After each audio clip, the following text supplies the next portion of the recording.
Assalamualaikum warahmatullahi wabarakatuh. Kami dari kelompok 8 ingin memaparkan materi mengenai teori Guilford. Yang pertama ada anggota kelompok dari kelompok 8, yaitu ada saya sendiri Tia Rahma dengan NIM terakhir 085, teman saya Nur Hakiki dengan NIM terakhir 076, dan selanjutnya teman saya Rindi Intan dengan NIM terakhir 022. Baik, memasuki materi pertama mengenai biografi dari Guilford sendiri. Beliau adalah seorang psikologi dari Amerika, lahir di Marquette, Nebraska pada tanggal 7 Maret 1807. Dan juga beliau melakukan penelitian pada tes kecerdasan dengan fokus terutama pada berpikir divergen dan kreativitas. Beliau juga melakukan penelitian tentang kecerdasan dengan meneliti orang-orang jenius pada tahun 1869. Teori integrasi. Menurut Guilford, hidup berarti menghadapi masalah dan memecahkan masalah, yang artinya tumbuh berkembang secara intelektual.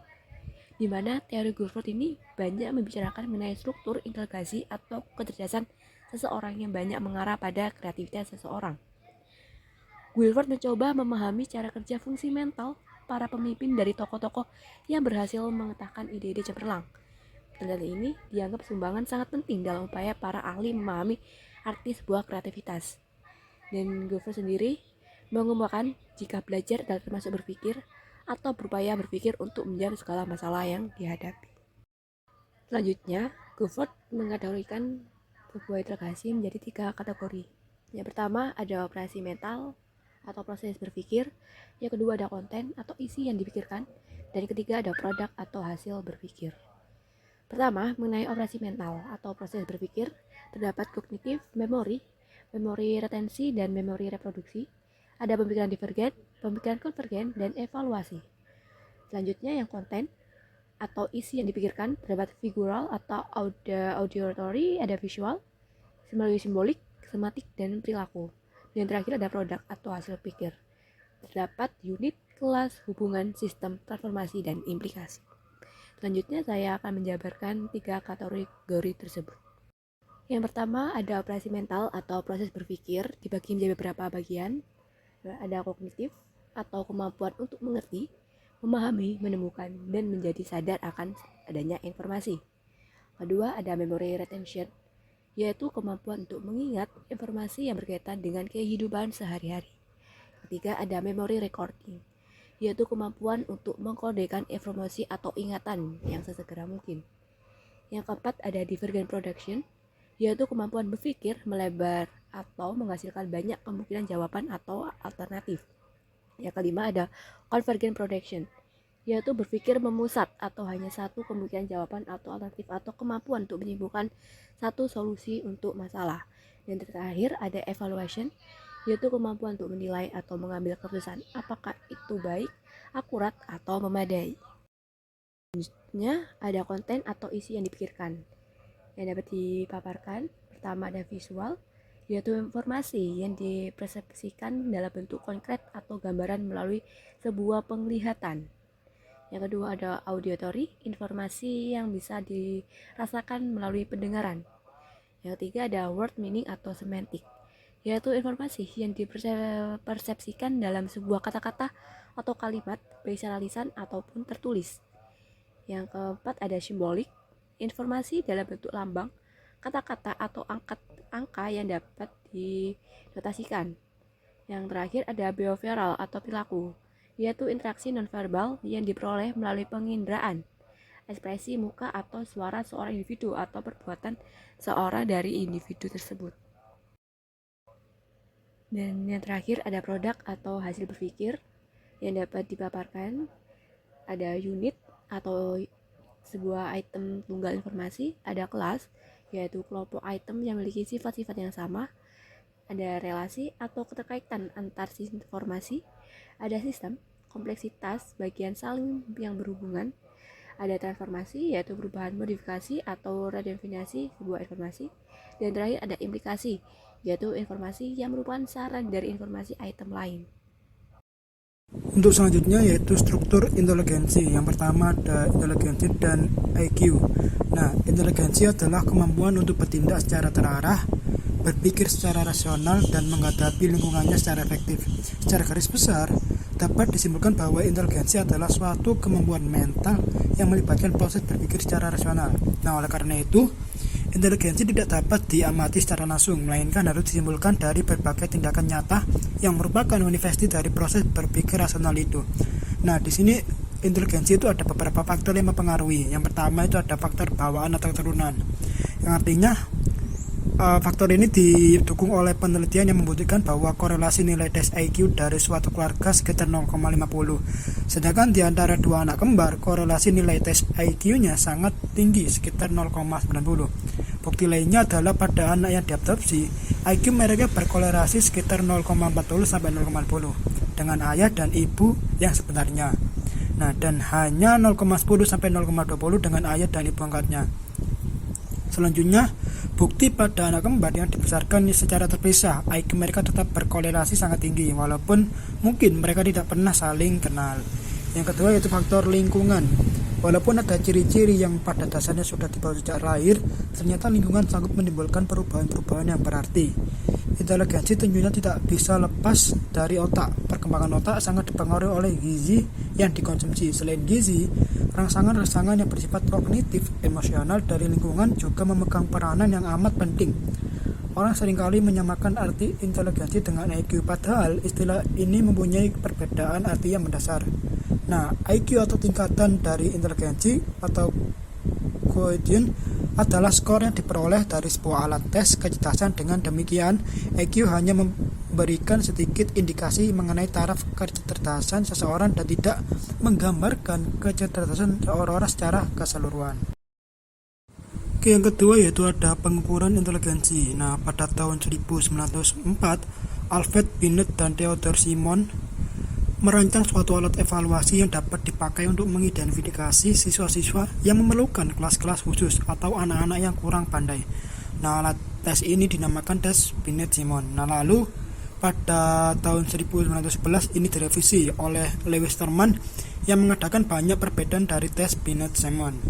Sumbangan utamanya dalam menetapkan indeks numerik yang menyatakan kecerdasan sebagai rasio atau perbandingan antara mental age dan chronological age. Hasil perbaikan ini disebut tes Stanford. Nah, indeks seperti ini sebetulnya telah diperkenalkan oleh seorang psikolog Jerman yang bernama William Stern yang kemudian dikenal dengan Intelligence Quotient atau IQ. Nah, tes Stanford Binet ini banyak digunakan untuk mengukur kecerdasan anak-anak sampai usia 13 tahun.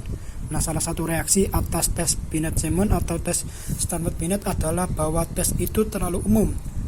Lalu seorang tokoh dalam bidang ini, Charles Perman, mengatakan bahwa inteligensi tidak hanya terdiri dari satu faktor yang umum saja atau general faktor, tetapi juga terdiri dari faktor-faktor yang lebih spesifik. Teori ini disebut teori faktor atau factor theory of intelligence. Alat tes yang dikembangkan menurut teori faktor ini adalah WISE atau Wechsler Adult Intelligence Scale untuk orang dewasa. Di samping alat-alat tes di atas, ada banyak kemungkinan alat tes dengan tujuan yang lebih spesifik dan sesuai dengan tujuan dan kultur di mana alat tes tersebut dibuat. Selanjutnya ada inteligensi dan bakat. Nah, di dalam struktur inteligensi, menurut Guilford juga terkandung komponen ingatan. Inteligensi merupakan suatu konsep mengenai kemampuan umum individu dalam menyesuaikan diri dengan lingkungannya. Nah, dalam kemampuan yang umum ini terdapat kemampuan-kemampuan yang amat spesifik. Nah, kemampuan-kemampuan yang spesifik ini memberikan pada individu suatu kondisi yang memungkinkannya tercapai pengetahuan, kecakapan, atau keterampilan tertentu setelah melalui suatu latihan. Nah, pengertian ini disebut juga bakat. Nah, alat yang digunakan untuk menyikap kemampuan khusus ini disebut tes bakat atau aptitude test. Tes bakat yang dirancang untuk mengungkap prestasi belajar pada bidang tertentu dinamakan scholastic aptitude. Nah, tes dan yang dipakai di bidang pekerjaan adalah vocational aptitude test dan interest inventory. Selanjutnya yaitu inteligensi dan kreativitas. Kreativitas merupakan salah satu ciri dari perilaku yang intelijen, karena kreativitas juga merupakan manifestasi manifestasi dari suatu proses kognitif. Meskipun demikian, hubungan antara kreativitas dan inteligensi tidak selalu menunjukkan bukti-bukti yang memuaskan. Walau ada anggapan bahwa kreativitas mempunyai hubungan yang bersifat kurva linear dengan inteligensi, tapi bukti-bukti yang diperoleh dari berbagai penelitian tidak mendukung hal itu. Skor IQ yang rendah memang diikuti oleh tingkat kreativitas yang rendah pula. Namun, semakin tinggi skor IQ tidak selalu diikuti tingkat kreativitas yang tinggi pula, sampai pada skor IQ tertentu masih terdapat korelasi yang cukup berarti. Tetapi lebih tinggi lagi ternyata tidak ditemukan adanya hubungan antara IQ dengan tingkat kreativitas.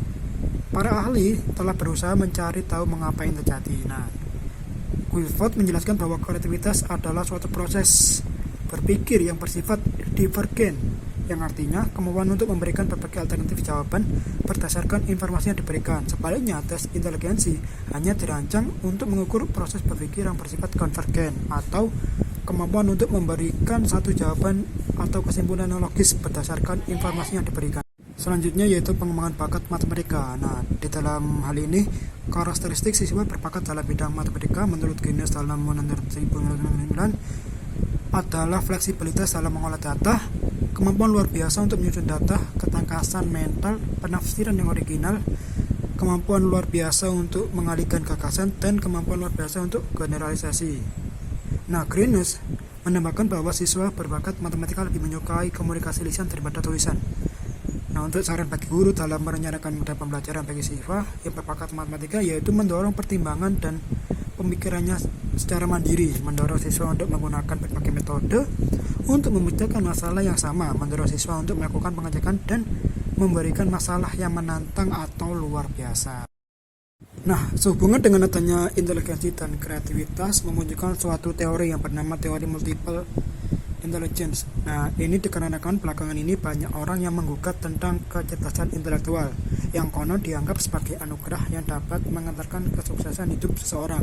Nah, pertanyaan juga muncul bagaimana dengan tokoh-tokoh dunia seperti Mozart, Beethoven, Maradona, dan Pele. Apakah mereka termasuk juga orang-orang yang jenius atau cerdas? Nah, dalam teori kecerdasan tunggal atau unidimensional, kemampuan mereka yang demikian hebat ternyata tidak terakomodasi. Maka muncullah teori inteligensi yang berusaha mengakomodir kemampuan-kemampuan individu yang tidak dapat berkenaan dengan aspek intelektual saja. Nah, teori tersebut dinamakan teori multiple intelligence. Nah, untuk tabel indikatornya dapat dilihat di samping. Yang pertama itu logical mathematical. Nah, untuk kemampuan intinya itu kepekaan dan kemampuan untuk mengamati pola-pola logis dan bilangan serta kemampuan untuk berpikir rasional. Yang kedua yaitu linguistik. Untuk kemampuan intinya kepekaan terhadap suara, ritme, makna kata-kata, dan keragaman fungsi-fungsi bahasa. Yang ketiga yaitu musikal, kemampuan untuk menghasilkan dan mengapresiasikan ritme, nada, dan bentuk-bentuk ekspresi musik. Yang keempat yaitu spasial, kemampuan mempersepsi dunia ruang visual secara akurat dan melakukan transformasi persepsi tersebut. Yang kedua yaitu bodily kinesthetic, kemampuan untuk mengontrol gerakan tubuh dan mengenai objek-objek secara terampil. Yang keenam yaitu interpersonal, yaitu kemampuan untuk mengamati dan merespon suasana hati, temperamen, dan motivasi orang lain. Yang ketujuh yaitu intrapersonal, kemampuan untuk memahami perasaan, kekuatan, dan kelemahan secara inteligensi sendiri. Nah, kecepatan potensi seseorang hanya dapat dideteksi dengan mengidentifikasi indikator-indikator tersebut. Jika kita perhatikan penjelasan tentang aspek-aspek inteligensi dari teori-teori inteligensi di atas, maka pada dasarnya indikator kecerdasan akan mengerucut ke dalam 3 ciri, yaitu kecepatan atau waktu yang singkat, ketepatan atau hasilnya sesuai dengan yang diharapkan, dan kemudahan tanpa menghadapi hambatan dan kesulitan yang berarti dalam bertindak. Baik, untuk slide selanjutnya yakni implementasi penerapan teori Guilford. Dalam pembelajaran matematika, contoh soal kreativitas yang dikembangkan oleh Guilford ditetapkan atau diterapkan mulai pada tingkat taman kanak-kanak, yaitu dalam mengenal bilangan, menggambar bangun datar dan bangun ruang, lalu pada tingkat sekolah dasar maupun menengah, bahkan pada tingkat perguruan tinggi terdapat beberapa materi yang esensial yang memungkinkan anak untuk berkreativitas, misalnya di materi geometri.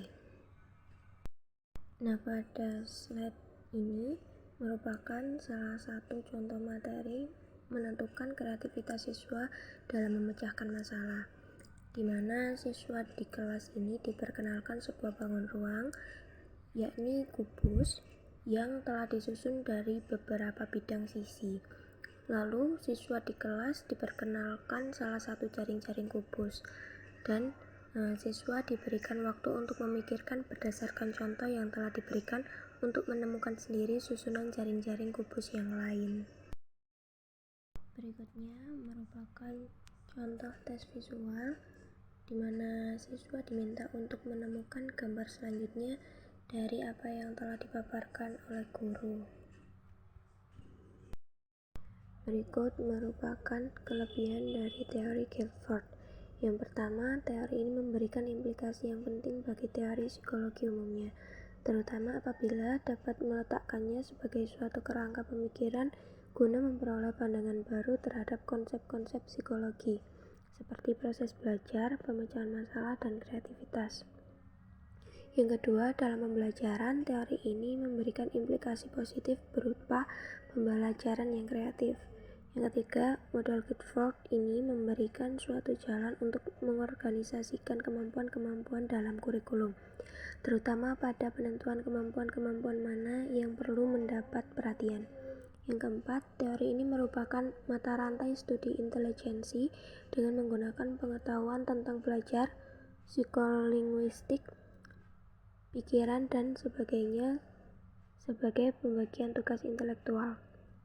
Yang kelima, teori ini meliputi bidang-bidang fungsi intelektual yang teralokasi dengan sedikit sekali terwakili oleh tes-tes intelijensi standar. Sebagai contoh, banyak tes-tes intelijensi yang hanya mengukur pemikiran konvergen yang hanya memiliki jawaban yang benar. Teori Guilford juga memiliki kekurangan.